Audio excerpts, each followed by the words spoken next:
Bismillahirrahmanirrahim. Assalamualaikum warahmatullahi wabarakatuh. Alhamdulillah wassalatu wassalamu ala rasulillah wa ala alihi wa sahbihi wa man walah. La hawla wa la quwwata illa billah. Amma ba'd. Kaum muslimin, kaum muslimat dimanapun anda berada, alhamdulillah pada kesempatan kali ini kita bisa bertemu kembali di forum kita, yaitu Aswaja Center NU Kedung Jajang Lumajang, dalam keadaan sehat walafiat. Kita berdoa bersama-sama, mudah-mudahan kita senantiasa diberikan dan dilimpahkan kesehatan, diberi ma'unah barokah oleh Allah Subhanahu wa taala. Amin ya rabbal alamin. Salawat serta salam mudah-mudahan tetap tercurah limpahkan kepada junjungan kita Nabi Agung Nabi Muhammad sallallahu alaihi wasallam. Para pemirsa, pada pertemuan kali ini di dalam kajian sekte Islam kita akan mengangkat suatu tema, yaitu Sunni dan Syiah bertemu, atau bisa kita berikan judul dengan judul yang lain, yaitu At-Taqribu Mumkinun aw Mustahil. Apakah upaya untuk mendekatkan Sunni dan Syiah ini adalah perkara yang mungkin, artinya itu bisa terjadi, ataupun yang kedua, apakah itu mustahil, apakah itu tidak akan bisa terjadi. Dengan asumsi jika yang kedua ini, maka ibaratnya seperti air dengan minyak. Bagaimanapun jika ingin disatukan, maka dia tidak akan bisa bersatu. Apakah seperti itu? Kalau kita lihat kurang lebih 20 tahun terakhir ini, ada upaya-upaya yang dilakukan oleh para cendekiawan, oleh para ulama, baik itu dari kubu Syiah ataupun dari kubu Sunni. Mereka duduk bersama-sama, ngopi bareng kalau bahasa kita mungkin, untuk mencari hal-hal yang bisa membuat kedua kelompok besar ini bisa rukun, bisa adem, bisa tentram, bisa hidup saling berdampingan. Sebelum itu, sebelum kita masuk lebih jauh tentang tema yang kita pelajari di sini, maka pertanyaan yang kita ajukan tadi, hal minal mumkini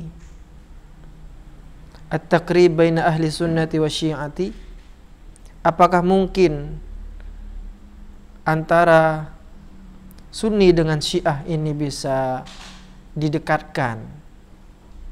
Atau saya baqa at-taba'ud bainahuma ilal abad, atau kemungkinan yang kedua, bahwa keduanya, antara Sunni dengan Syiah ini, ada pembatas yang tidak bisa digabungkan keduanya, sehingga mereka berdua senantiasa terus berpisah sampai hari kiamat. Nah, dari pertanyaan ini maka nanti akan ada premis yang bisa kita ajukan. Salah satunya adalah, alaysa ghariban ayyakuna syi'atu wa ahlus sunnati ashab dinin wahidin. Bukankah menjadi aneh apabila Syiah dan ahlus sunnah ini yang merupakan pemeluk agama yang satu, mereka sama-sama mengklaim sebagai orang Islam, yu'minuna billahi rabban, mereka semua itu mengklaim bahwa Tuhan mereka itu satu, yaitu Allah Subhanahu wa taala. Wabil islami dinan, mereka juga mengklaim bahwa agama mereka itu adalah agama Islam. Wabil Qur'ani kitaban, dan juga mereka sama-sama mengklaim, sama-sama mempercayai bahwa Al-Quran itu adalah kitab suci yang wajib diimani. Wabi Muhammadin sallallahu alaihi wasallam nabiyyan wa rasula, dan mereka juga mempercayai bahwa Nabi Muhammad itu adalah Rasul, seorang utusan. Wa ma'a dzalika yabdul amru kama law kana likulli minhuma Islam mukhtalif an Islamin akhar. Namun demikian, jika kita melihat dari sisi permukaan, seakan-akan keduanya ini memiliki Islam yang berbeda. Ahlus Sunnah wal Jamaah menganut Islam yang satu, sedangkan Syiah menganut Islam yang lain. Seakan-akan seperti itu.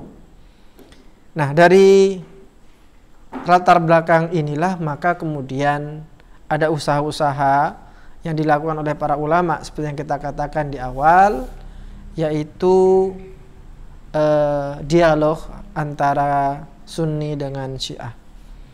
Meskipun di sini kita tidak mencari titik temu, mungkin yang mereka lakukan adalah mencari persamaan-persamaan, atau setidaknya mereka dengan saling duduk, saling ngopi bareng, saling berdiskusi, saling berdialog, maka mereka bisa mengetahui perbedaan-perbedaan, mengetahui persamaan-persamaan, untuk selanjutnya mereka bisa bertoleransi. Apakah demikian? Kita lanjutkan masih di dalam kitab Asy-Syi'atu was-Sunnah wa Ikhtilafatil Fiqh wal Fikr wat Tarikh, karangan dari Rajab Al-Banna. Wa hal min maslahatil Islam wal muslimin ay yastamirra al-inqisamu bainahum wa yasilu ila haddil qati'ah? Apakah ini akan membawa kemaslahatan bagi Islam dan juga bagi umat Islam, bagi orang-orang Islam, jika perbedaan-perbedaan antara Sunni dengan Syiah ini dibesar-besarkan sehingga mereka seakan-akan berada di kamar yang berbeda dan akhirnya terjerumus kepada perpecahan? Apa kiranya keuntungan-keuntungan yang bisa dicapai atas konflik-konflik yang terjadi di antara Sunni dengan Syiah itu? Au maslahatihim fi ayyatawahhadu fi shaffin wahid, atau kemaslahatan mereka umat-umat Islam itu mereka menyatukan di dalam satu shaf yang satu antara Sunni dengan Syiah, berdiri sama, berdiri sejajar, sehingga terjadilah apa yang disebut dengan al-wahdah al-islamiyah. Yaltaquna ala ma yattafiquna alaih, di mana mereka bisa bertemu atas pijakan atau atas titik yang mereka sama-sama bersepakat di atasnya.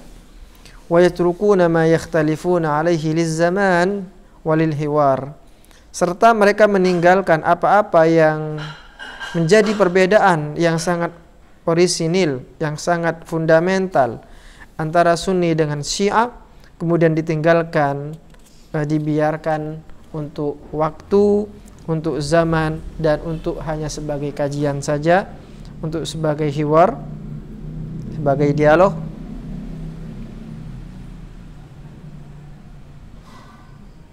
Faqad yati yaumun wa takhtafi nuqatul khilaf, maka diharapkan nanti di suatu hari datanglah di mana titik-titik perbedaan itu kemudian bersembunyi dengan sendirinya. Au yumkin hasruha fi adyaqi nitaqin, atau kemudian kita mengecilkan ruang perbedaan itu kepada satu titik yang lebih sempit lagi, yaitu fi masailil furu'il lati yajuzu fiha al-khilaf, yaitu kita kembalikan kepada permasalahan-permasalahan cabang furu' yang di situ boleh sebenarnya khilaf di antara mereka. Jadi kemudian ada usaha untuk menyatakan ini sebagai suatu pertanyaan sebenarnya, yaitu usaha menjadikan perbedaan-perbedaan antara Sunni dengan Syiah ini menjadi perbedaan yang sifatnya furu', perbedaan yang cabang, sebagaimana ulama-ulama fikih yang berbeda-beda dan memiliki pendapat-pendapat yang berbeda, di mana pendapat yang berbeda itulah kemudian bisa ditolerir, bisa diterima. Nah, ini sebagai pengantar dulu. Jadi di dalam membahas tema yang kita ajukan tadi, Sunni dan Syiah bisa bertemu, ini patut kiranya kita pikirkan bersama-sama pendahuluan atau latar belakang dari apa yang kita sampaikan. Kemudian kita kepada ranah fakta, bahwa di faktanya dikatakan di sini hunaka muhawalatun jaddah ala mada akthar min nisfi qarnin litaqribi bainal madhahib, akhiruha mu'tamar waqita fil Bahrain fi September 2003. Bahwa faktanya di dunia nyata itu ada usaha-usaha yang sangat signifikan yang dilakukan kurang lebih 50 tahun atau setengah abad yang lalu, yaitu usaha untuk takrib, mendekatkan antara satu mazhab dengan mazhab yang lainnya, di mana terakhir kita bisa lihat yaitu ketika ada muktamar yang dilakukan di Bahrain pada bulan September 2003. Apa kiranya tujuan dari muktamar itu? Kana hadafuhu as-sa'ya ila ra'bis sad'i fi bunyanil ummatil wahidati, yaitu tugasnya adalah untuk menyingkirkan batu-batu kerikil yang selama ini mengganggu akan keutuhan umat Islam, mengganggu persatuan umat Islam. Wa nabdhi asbabil furuqati wal khilafi, dan juga tentu ingin menghilangkan sebab-sebab perpecahan dan perbedaan. Wa bad'il amali lil wahdatil islamiyah, untuk selanjutnya kemudian dimulailah kegiatan-kegiatan untuk merekatkan umat Islam sehingga mereka menjadi satu. Wa kanat dimna abhathil mu'tamar, yang menjadi isu sentral di dalam riset-riset muktamar itu, yang pertama adalah kaifa yumkin mu'alajat al-athar as-salbiyah lil khilafil madhhabi bainal muslimin, bagaimanakah mungkin mengobati bekas-bekas negatif dari perbedaan mazhab di kalangan orang Islam. Ini yang pertama. Kemudian yang kedua, wa kaifa nu'ammik thaqafatal hiwar kabadilin li thaqafati takfir, bagaimana kita mampu memperdalami thaqafatul hiwar, yaitu kebiasaan untuk hiwar, berdialog antara satu dengan yang lainnya, antara pemuka yang satu dengan pemuka yang lainnya, antara kelompok Sunni dengan Syiah dan yang lainnya. Dan ini menjadi alternatif pengganti dari thaqafatut takfir, dari kebiasaan saling mengkafirkan, di mana pada kenyataannya dalam kurun waktu yang sangat panjang isu-isu tentang pengkafiran antara satu dengan yang lainnya ini sangat menyebar. Wa ma huwa dawru ulama'i wa mufakkiril muslimin wal muassasatil ilmiyah wat tarbawiyyah wal i'lamiyah. Kemudian ingin mempertanyakan kira-kira peran ulama serta para cendekiawan muslim serta yayasan-yayasan keilmuan, lembaga-lembaga keilmuan serta media massa yang dimiliki oleh orang Islam. Perannya apa dalam hal ini? Ini yang ketiga. Kemudian yang keempat, wa kaifa nu'idu lil ijtihadi asrahu zahira liyazhama fi khidmati qadaya al-muslimin al-mu'asira bidawabit al-ijtihad wa syurutil mujtahid al-muqarrara.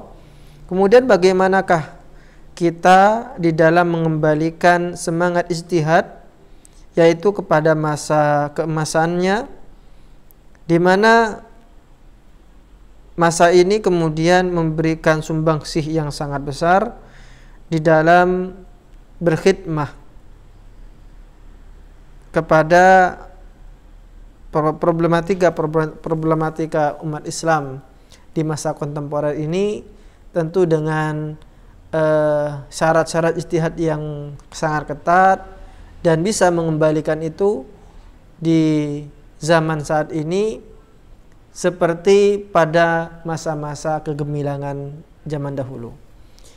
Nah, maka di titik ini kita bisa mengetahui bagaimana signifikansi serta perkembangan dari hiwar ataupun dialog yang dilakukan oleh para pemuka. Wa qad istamarrat munaqashatu hadhihi al-qadaya thalathata ayyamin, di mana muktamar yang dilakukan atau dilaksanakan di Bahrain ini telah berlangsung sampai 3 hari. Syaraka fiha 1007 min akabiril ulama was shakhsiyatid diniyah min 25 dawlatan, di mana di muktamar ini telah diikuti oleh kurang lebih 107 dari ulama-ulama dunia, berkaliber dunia, cendekiawan-cendekiawan yang terkenal di negaranya masing-masing dan menjadi rujukan, di mana ada sekitar 25 negara yang mengikuti muktamar ini. Yang pertama adalah Mesir, wal Bahrain, wal Urdun, Yordania, wa Almania, dan juga Jerman, wal Imarah, wal Wilayatil Muttahidah, Amerika, wa Iran, wa Pakistan, wa Britania, Inggris, wa Tunisia, wal Jazair, wa Saudiyah, Arab Saudi, wa Sudan, wa Suria, wa Swiss, wal Iraq, wa Oman, wa Palestin, wa Qatar, wa Kanada, wal Kuwait, wa Kenya, wa Lubnan, Lebanon, wal Maghrib, Maroko, wal Yaman, dan juga negara Yaman.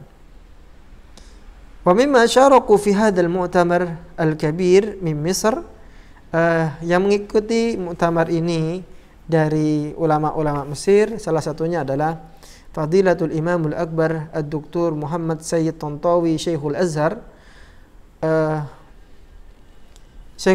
yaitu Syekh Ad-Doktor Muhammad Sayyid Tantawi, Ad-Doktor Mahmud Zakzuk Wazirul Awqaf, wa Ad-Doktor Ahmad Omar Hashim Raisu Jamiatil Azhar As-Sabiq, Syekh Ahmad Umar Hashim Al-Khatibul Mufawwah. Beliau itu adalah rektor ketika itu, tahun itu 2003, rektor Universitas Al-Azhar. Wa Dr. Ahmad Kamal Abul Majd Wazirul I'lam Al-Asbaq, wal Ustadz Fahmi Huwaidi, seorang pemikir atau cendekiawan yang sangat terkenal sekali. Wa Dr. Muhammad Zaki Badawi, Mudirul Kulliyah Al-Islamiyah fi London. Wa Dr. Abla Al-Kuhlawi, Al-Ustadz bi Kulliyatid Dirasat Al-Islamiyah lil Banin bil Azhar. Wa Dr. Suad Saleh, Amid Kulliyatud Dirasat Al-Islamiyah, dan begitu seterusnya. Banyak sekali para ulama dan cendekiawan yang datang dari Mesir, dan mereka menjadi rujukan di dunia Islam. Wa min Almania, wa min al-Urdun, wa min Almania Ad-Doktor Murad Humfan, Wa min al-imarat fadilatu Sayyid Ali Ali Hisham Ali Hashim Mustashar As-Su'un Ad-Diniyah. Kemudian wa min al-wilayatil muttahida samahatu Syekh Fadil As-Sahlani. Wa min Iran, nah ini yang paling menarik, dari Iran, karena ia yang mewakili, merepresentasikan dari Syiah sendiri, yaitu Ayatullah Muhammad Ali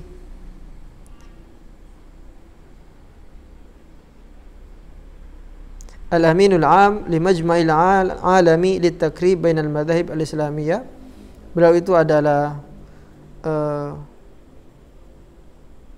ketua dari forum dialog antara mazhab al-Islami. Wasamatu Sayyid Abdul Sahib Al-Khu'i Al-Aminul Am li Muassasati Al-Imam Al-Khu'i Al-Khairiyah. Wasamahat Sayyid Muhammad Ali Al-Shirazi. Wasamahat Sayyid Muhammad Jawad At-Tabatabai Ustadul Jami'ah bil Hauzatil Ilmiyati fikum. Wa ayatullah Muhammad Al-Khaqani Al-Mustashar Abdullah ibn Muhammad Taqi Al-Qummi min Iran. Wa min Pakistan, dari negara Pakistan, Syekh Muhammad Taqi Al-Uthmani. Wa samahatu Syekh Muhsin Ali An-Najfi.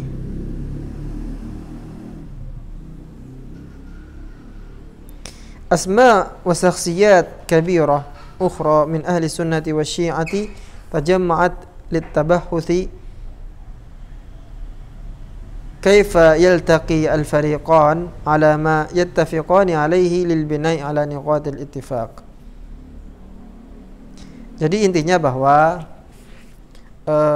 visi dan misi dari diadakannya muktamar ini adalah untuk mempertemukan antara Sunni dan Syiah. Mereka duduk bareng supaya kemudian ditemukanlah paradigma baru yang menggantikan paradigma lama, di mana paradigma lama ini dibangun di atas suudzon, di atas saling ketidakpercayaan kepada yang lain, kemudian dibangun di atas kesombongan juga kalau bisa dikatakan, dan dibangun atas dasar subjektivitas. Nah, itu paradigma yang kita sebutkan tadi dicoba untuk dikikis di dalam muktamar at-takrib bainal madzahib. Lantas bagaimanakah usaha-usaha dari at-takrib atau al-hiwar ini? Apakah kemudian menemui hasil yang sangat signifikan? Apakah hasilnya ini menghasilkan hasil-hasil yang positif? Atau malah sebaliknya? Justru kemudian ada tuduhan-tuduhan bahwa ulama ini dekat dengan Syiah, atau ulama Syiah ini dekat dengan Sunni karena ada udang di balik batu. Kita tidak tahu itu, dan kita akan bisa menjawab pertanyaan-pertanyaan tersebut pada pertemuan yang akan datang. Mohon maaf atas segala kekurangan. Ini saja yang bisa kita sampaikan. Wa akhiran wallahu muwaffiq ila aqwamit thoriq. Assalamualaikum warahmatullahi wabarakatuh.